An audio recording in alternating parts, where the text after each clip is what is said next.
Hello friends, welcome to our channel Creating Essence. I am Megan and I'm so glad you're here today.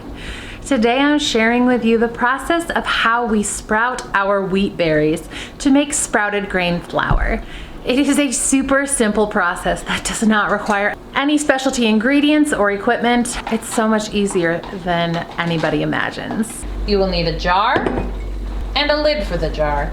This is a sprouting lid that's made for sprouting greens, but really you can use plain mason jar ring without the lid in it.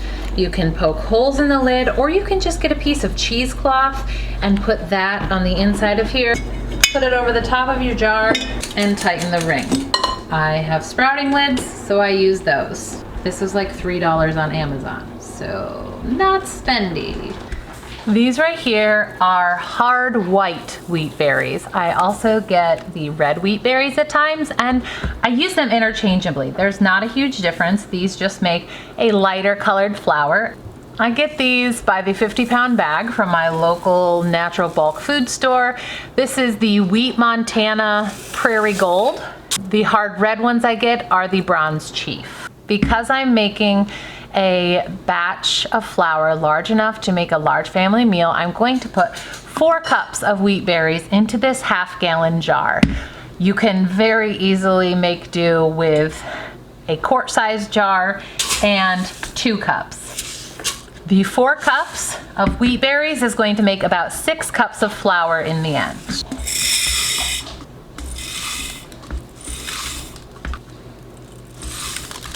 The next thing you're gonna do is just fill this with water. I did a video last summer about sprouting microgreens in a jar. This is a really similar process. If you're interested in that video, I will put a link down below in the info box. Just fill this with water. You can see they're a little packed in the bottom, so the water may not have gotten down all the way. So I just kind of give it a shake or a stir to get that all mixed in.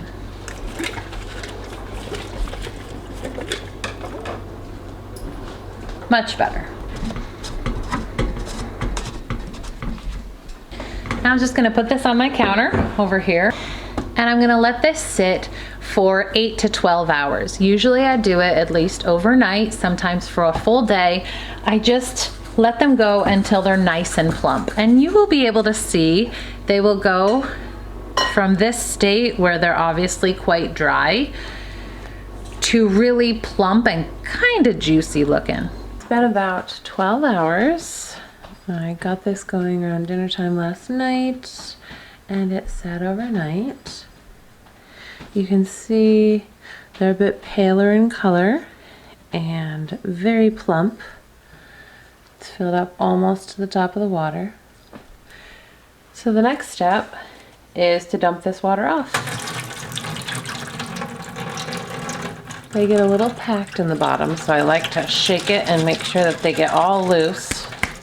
Once the water is all poured off of there, just going to leave it there, upside down, so any remaining water can keep dripping out. You want to make sure that you pour the water off first instead of just tipping it upside down and leaving it there for the water to drain off itself.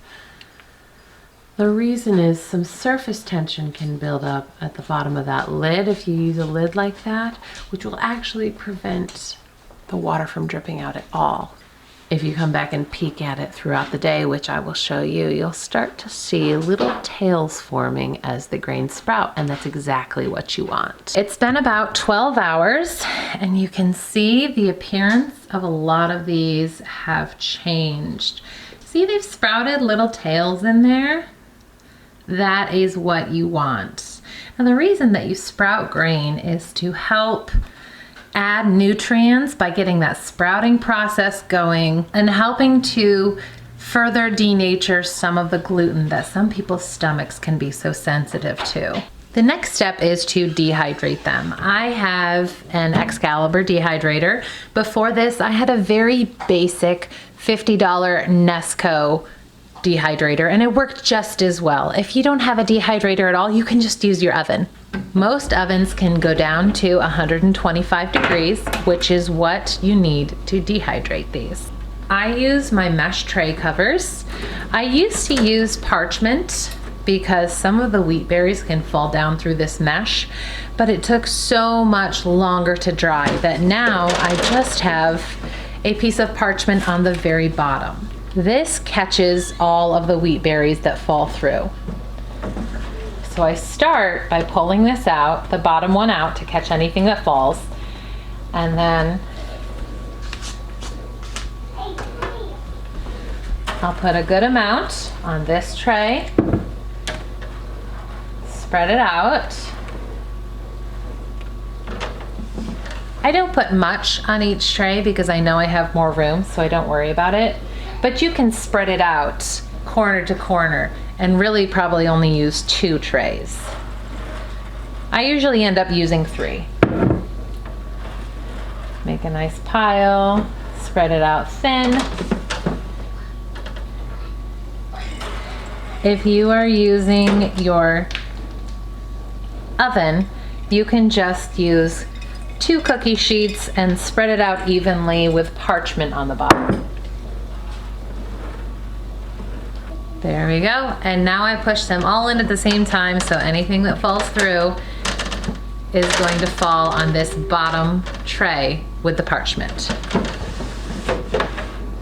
Put on the front, and then I turn it on to 125 degrees. Hi.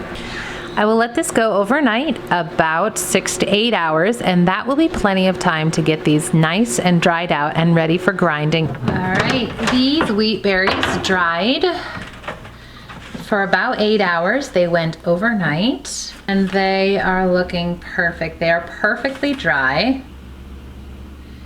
just like they were before they were sprouted, but you can see they have those little tails on there.